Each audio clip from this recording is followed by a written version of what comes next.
Hello दोस्तों, आज हम पढ़ने वाले हैं पदार्थ। तो आज का हमारा पहला क्वेश्चन है कि पदार्थ किसे कहते हैं।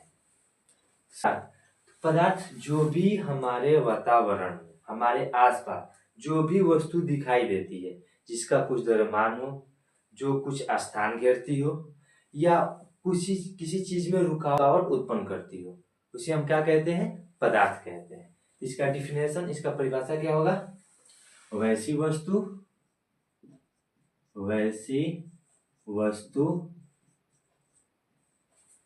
जो स्थान घेरे, वैसी वस्तु जो स्थान घेरे, कॉमा रुकावट उत्पन्न करे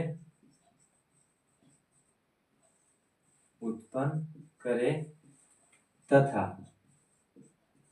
जिसका कुछ द्रव्यमान हो उसे पदार्थ कहते हैं। उसे क्या कहते हैं? उसे पदार्थ कहते हैं। जैसे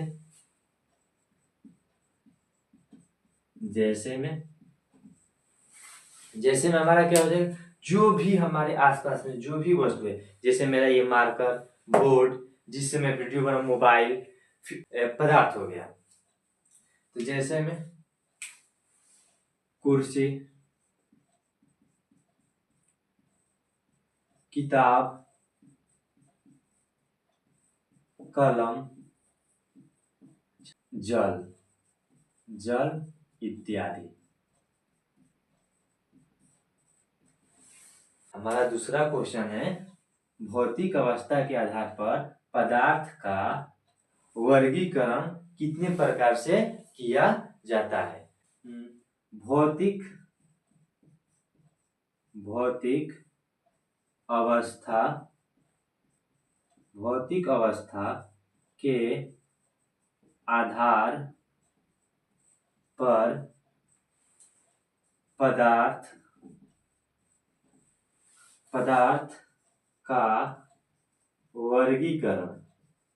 पदार्थ का वर्गीकरण तीन प्रकार से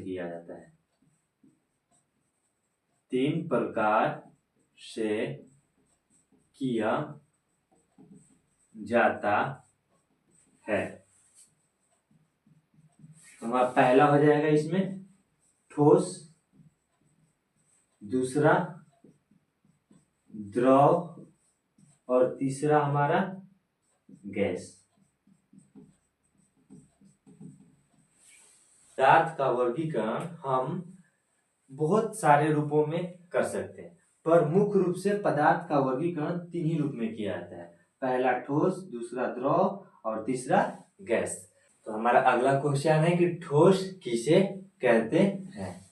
तो सबसे पहले ठोस किसे कहते हैं? तो ठोस ऐसे पदार्थ कहते हैं जो कठोर हो, जैसे हमारा ईंट, पत्थर, लोहा, ये सब क्या हो गए? ठोस हो गए। तो इनके अंदर ऐसा क्या होता है? पहले नंबर तो ठोस का आकृति क्या होता है? हमारा निश्चित होता है। आकृति मतलब उसका आकार किस जैसे हमारा हो गया ये मार्कर। ये मार्कर का आकार क्या है? हमारा निश्चित है, क्योंकि ये क्या है? ठोस है। तो ठोस है, क्या इसका आकार बदल सकता है किसी पल? नहीं। इसलिए ए हमेशा ठोस का आकार क्या होता है? निश्चित होता है। ठीक है। और द्रव्यमान भी क्या होता है? इसका निश्चित होता है। लिख सकते हैं। तो वैसा पदार्थ क्या लिख सकते हैं इसको? वैसा पदार्थ जिसका आकार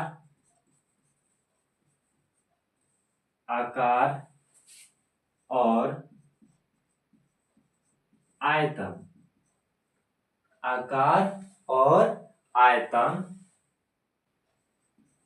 आकार और आयतन निश्चित होता है, निश्चित होता है, उसे ठोस कहते हैं। जैसे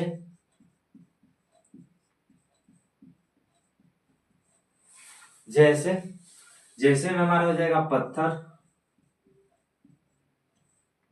लोहा, कुर्सी,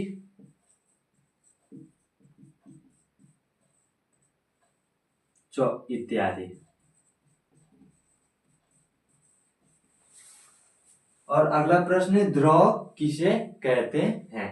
तो द्रव, पहला द्रव, जैसे मान लीजिए कि मेरे पास ये इंक का डिब्बा है और इंक के डिब्बे में मेरे पास इंक भरा हुआ है। इस डिब्बे में, जैसे कि इस इंक डिब्बे में क्या भरा है, इंक भरा हुआ है।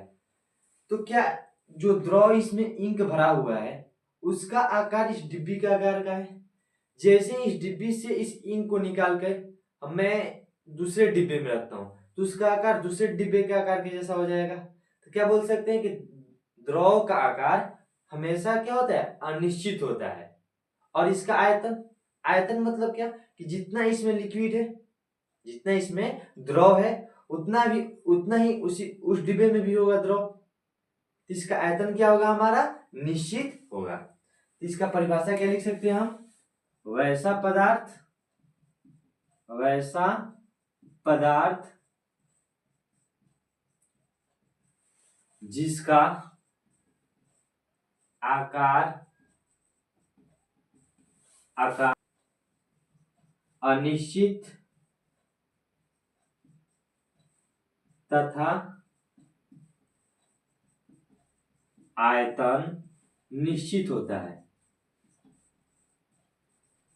निश्चित होता है, उसे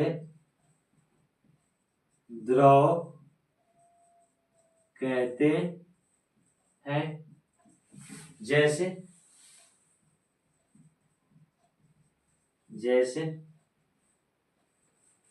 जल, तेल इत्यादि।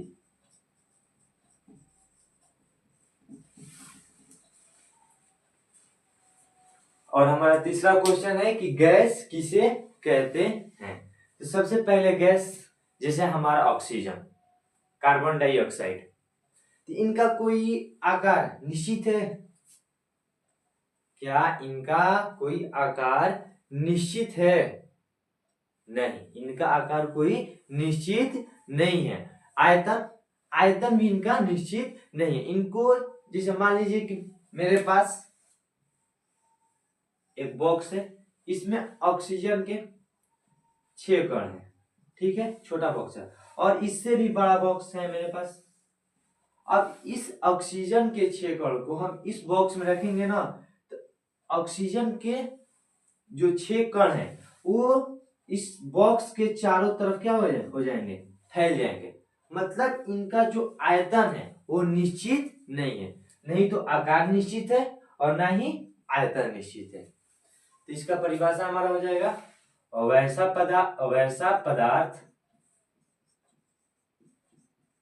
पदार्थ जिसका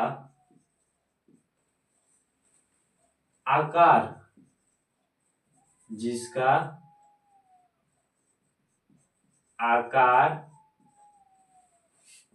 तथा आयतन दोनों ही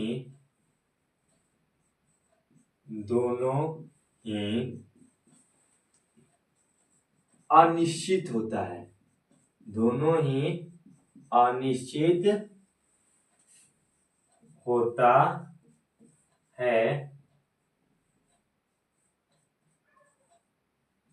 उसे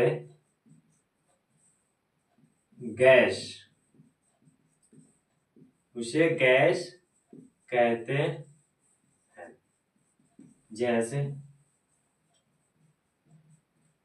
जैसे जैसे हमारा हो जाएगा oxygen, oxygen, carbon dioxide, carbon dioxide,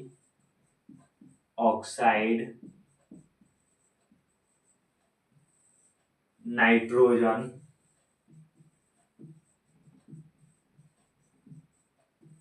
इत्यादि। तो आज का क्लास यहीं तक, कल इसके आगे हम पढ़ेंगे।